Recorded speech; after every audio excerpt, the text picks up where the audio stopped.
So welcome to episode 213. We just did the basics. So earlier this week, we had our training field day, and we've been doing drills lately. So we had two drills that we ended up working on. The first one was just a search drill, and the second one was a RIT drill. We basically have like a portable out there that's been reconfigured to look like a residential house, like a layout for it. Walls are built up, furniture's put in. It was a pretty nice setup, especially for doing search and even the down firefighter scenario. So we ended up having three of us for this search drill, and one of my drivers was the officer that day. So we just played the positions that we were already in. So we had the engineer play the officer, I was a firefighter, and our firefighter was actually the driver of the unit. The three-person team, we went with an oriented person search method, especially with the three people. And so the officer stayed oriented while me and the other firefighter were the searchers for it. And it's only like an 800 square foot place. But it was smoked out with Hollywood smoke, which we know doesn't layer right, so basically whatever you see low is also high.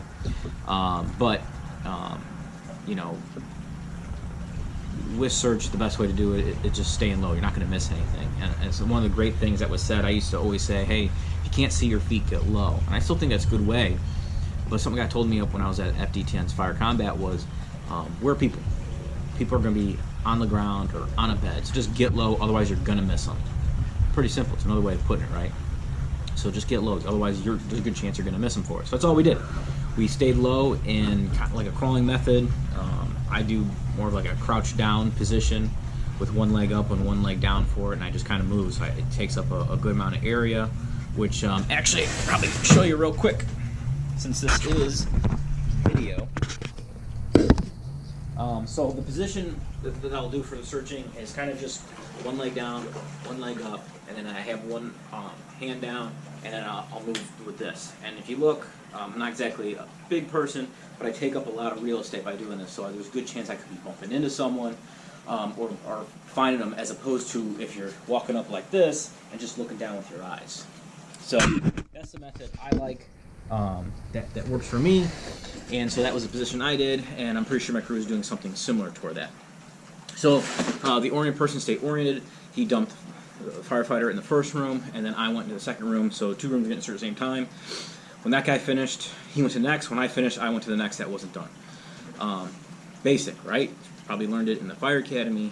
You probably, if you have a recruit school, if you do ongoing training, nothing crazy about it, right?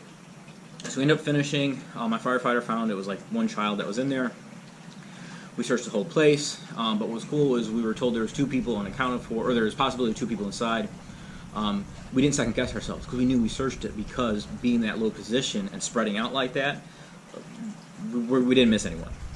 Finished the drill. Chief had told us, hey, you guys did it in 2 minutes 30 seconds. I was like, okay. To me that sounded about average. If you guys listen to the Grabs podcast with Grant Schwalbe, he puts that out. And if you talk about timestamps and everything else, how long it takes for search. And to me that sounded average for that place. Nothing crazy fast, but not like real bad being slow. And so we're like, okay. And he goes, you're actually the fastest time. I was like, all right. And he goes, the average is 4 minutes. I was like, well, okay, but this is also a drill. We haven't started the whole ongoing training, so it's all going to be individually based or based on the company officer, how much training they're doing with their folks. So not a big deal. What was interesting was that we were the fastest, and I just showed you the position we were doing. It was just mastering the basics with it. So that was interesting. We ended up doing a RIT drill, same thing there. We just do what is taught in RIT training for stuff. It wasn't a crazy scenario.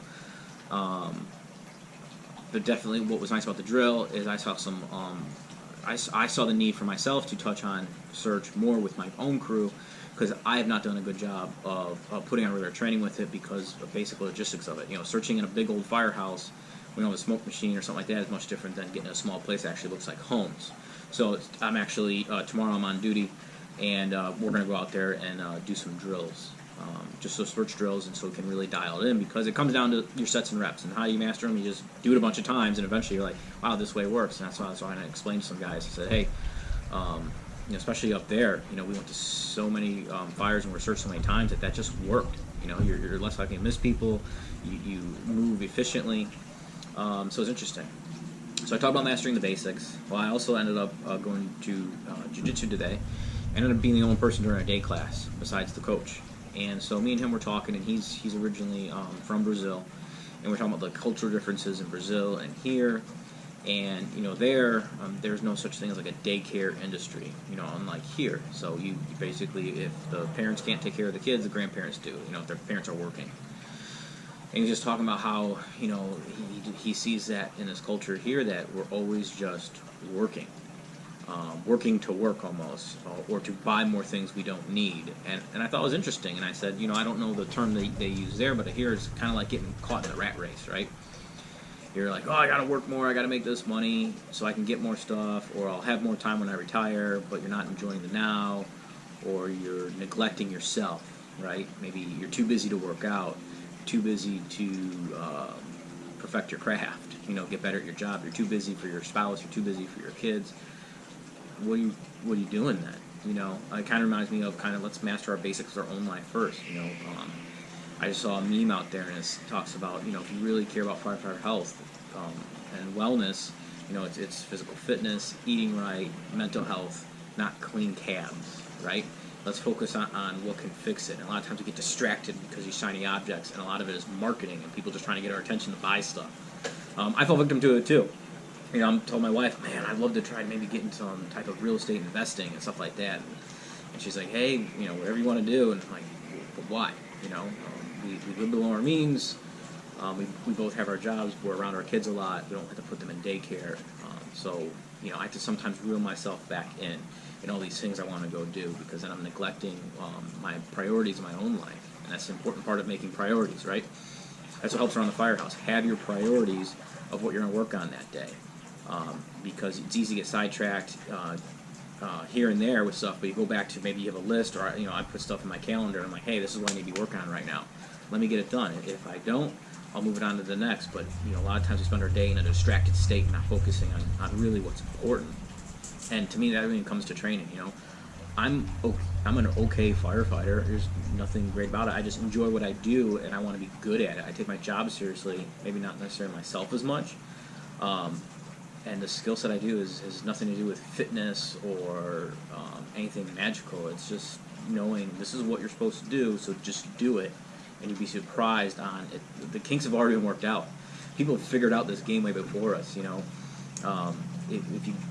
If you work at a place and you go to a lot of fires, you're probably just mastering the basics and you figure out quick. But if you're not going to them regularly, it's really easy to think, oh, well, this worked in training, so it should work at a fire. It's different, man. Everything's different. The stressors are different. The environment's different. That's why we have these contact containers. We're trying to build the right environment so that we can give the experience to people, because the right calls aren't just coming in enough to where we feel like we're learning fast enough, right? So that brings me to the lesson of the day. What's my lesson? Prioritize what's most important. If you find yourself distracted, not getting all the important things done that you should be doing, you got to prioritize the most important thing. If you're out surfing the internet or checking on some new grill, but you didn't work out that day, you can prioritize what's most important. Working out's important, right? It's good for us. It relieves stress, gets the heart rate up. We're meant to move and be outside. Down here in Southwest Florida right now, the weather's gorgeous. It's getting down to the low 70s into the high 60s. So we're outside a lot, and that's what we're meant to do with it. So be sure to prioritize what's important. So that's all I got for you guys. I hope you're enjoying this new format for our podcast. If you got something out of this episode, share it with somebody else. Spread the word with it, right? As always, just head over to brotherhoodcoaching.com. Jump on our email list. Check out some of the products we got to offer. We got the Fix Your Firehouse Academy, and there's going to be something new coming very soon. So that's all I got for you guys. I'll talk to you next time.